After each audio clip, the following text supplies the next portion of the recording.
আমি আপনাকে অভিনন্দন জানাতে এই জন্যে যে এই দেশে যারা রাজনীতি নয় বা অন্য কিছুর সঙ্গে নয়, খেলাধুলার সঙ্গে জড়িত, তাদের মধ্যে আপনি একজন আইকন হয়ে আছেন। কারণ আপনি হচ্ছেন সেই ব্যক্তি যিনি পাকিস্তান আমলে ফুটবলের নেতৃত্ব দিয়েছিলেন বাংলাদেশ সেনাবাহিনী, তৎকালীন পাকিস্তান সেনাবাহিনীর, যিনি পরবর্তীকালে বাংলাদেশ ফুটবল বাহিনীর আপনি নেতৃত্ব দিয়েছিলেন। আপনি হচ্ছেন সেই নেতা, আপনি হচ্ছেন সেই স্পিকার যিনি আজকে এই মহান পার্লামেন্টে যখন একটা গণ অভ্যুত্থানের পরে, যখন একটা সর্বনাশের পরে এই পার্লামেন্ট যখন একটা নতুন স্বপ্ন নিয়ে এসে উপস্থিত হয়েছে, এই পার্লামেন্টে যখন আমরা যারা বয়োবৃদ্ধ, যারা আমরা নতুনকে বরণ করে যে তৈরি হয়ে এসেছি, যখন আমাদের নাহিদ সাহেবের মতো মানুষেরা, হাসনাতের মতো মানুষেরা আজকে এসছেন, যাদেরকে দেখে আমরা নতুন স্বপ্ন দেখছি, তাদেরকে আপনি নতুন পথ দেখাবেন, সেই পার্লামেন্টের স্পিকারের দায়িত্ব আপনি নিয়েছেন। আপনাকে সেই জন্য আমি অভিনন্দন জানাচ্ছি। আমি অত্যন্ত দুঃখের সঙ্গে ভারাক্রান্ত হৃদয়ে আমি স্মরণ করছি আপনার সহধর্মিণী, আমাদের অত্যন্ত শ্রদ্ধেয় শিক্ষাবিদ বেগম দিলারার কথা, দিলারা হাফিজের কথা।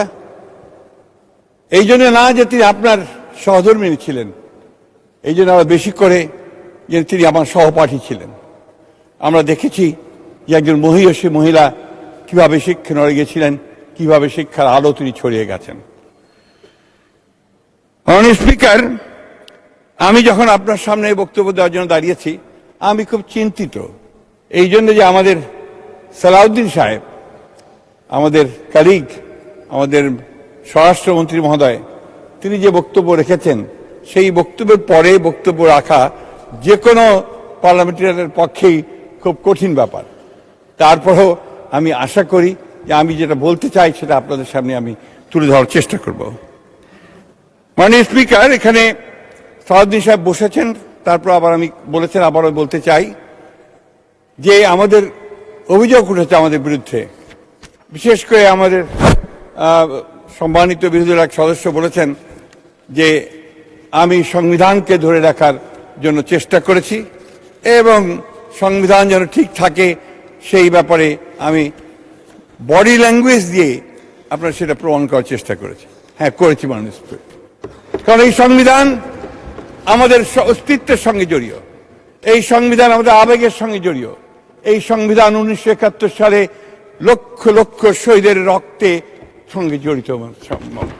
মাননীয় স্পিকার, মাননীয় স্পিকার, এই সংবিধানের অনেকগুলো আর্টিকেল আছে, অনেকগুলো অধ্যায় আছে যেগুলো বারবার পরিবর্তন হয়েছে এবং এই সংবিধানকে কেটে ছেটে বলা যেতে পারে একটা ছেঁড়া পাতায় পরিণত করা হয়েছে।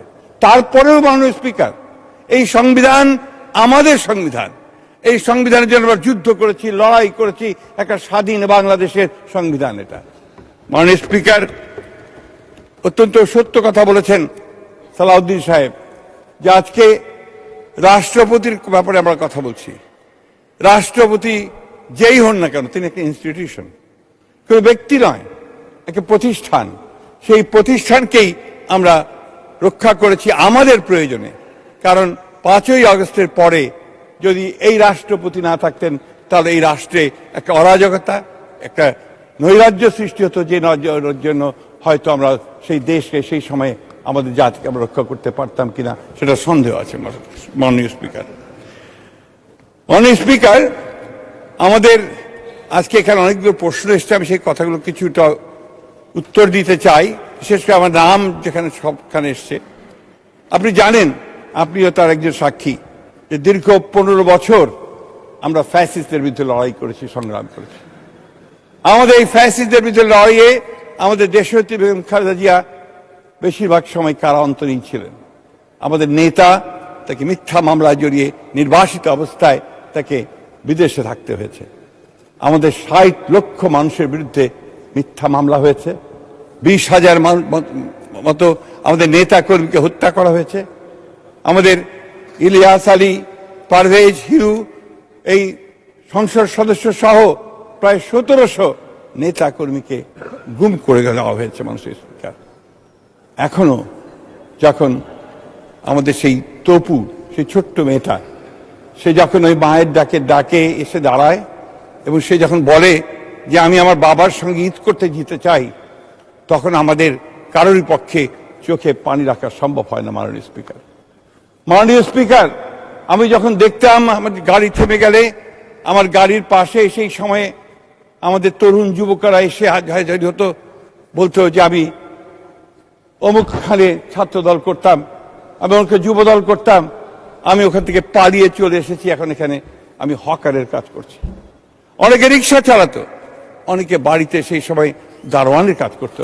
মাননীয় স্পিকার, আমরা দেখেছি এই মামলাগুলো যখন হতো এবং পুলিশরা যখন রেইড করত, আমাদের সেই গ্রামগুলোতে গ্রামের মানুষ ও মহিলারা ছুটে বেরিয়ে ধান খেতে চলে যেত। শীতের সময়ে তারা সেই ধান খেতে আশ্রয় নিত অথবা গাছে আশ্রয় নিত। এইরকম চরম অত্যাচার, নির্যাতন আমরা দেখেছি। মাননীয় স্পিকার, আমরা দেখেছি যে আমাদের নেতা কর্মীদেরকে কারাগারে নিয়ে গিয়ে, ডিবিতে নিয়ে গিয়ে কি নির্মম অত্যাচার নির্যাতন করা হয়েছে। আমরা দেখেছি যে যারা স্ট্যাটাস দিয়েছে সোশ্যাল মিডিয়াতে, কথা লিখেছে, যারা জিয়া সাইবার ফোর্স নাম দিয়ে যারা তখন লিখত, তাদের কিভাবে তুলে নিয়ে গিয়ে নির্মম অত্যাচার করে হাতের নখ, পায়ের নখ তুলে ফেলে দিয়ে তাদেরকে ছুঁড়ে ফেলে দেওয়া হয়েছে অন্ধকারের মধ্যে। আমরা দেখেছি কিভাবে এই আয়না ঘরের মধ্যে আমাদের সহকর্মী, ওনাদের ছেলে, ওনাদের ভাই, তাদেরকে নিয়ে গিয়ে গুম করে আটক করে রাখা হয়েছে। বহুদিন ধরে আমরা তাদের খবর পাইনি।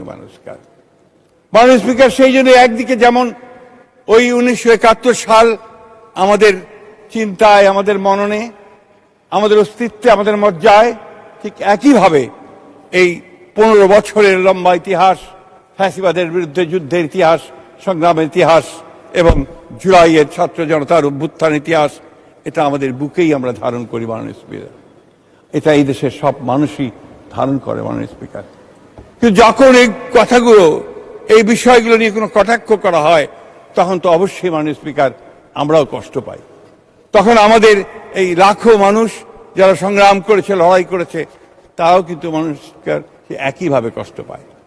আমাদের একজন বন্ধু বলেছেন যে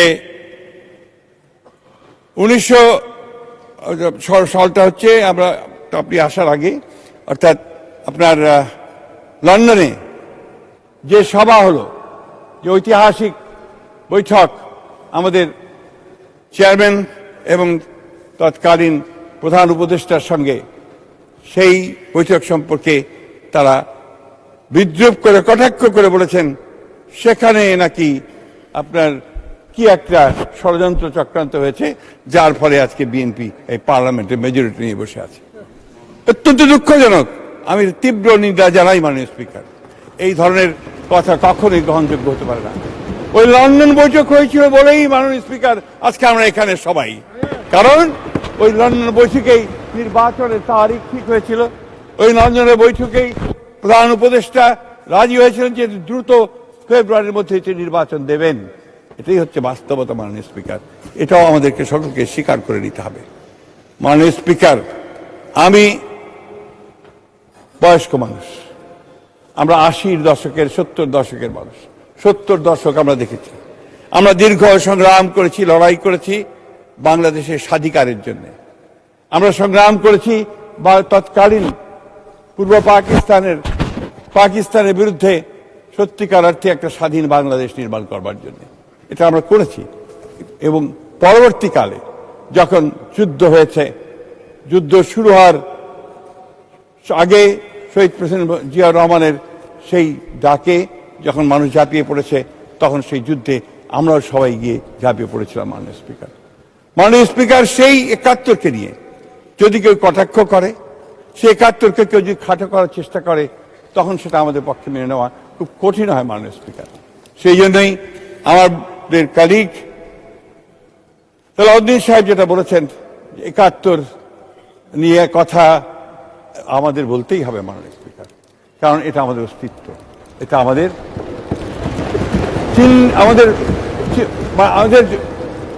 আইডেন্টিফিকেশন, এটা আমাদের আইডেন্টিটি।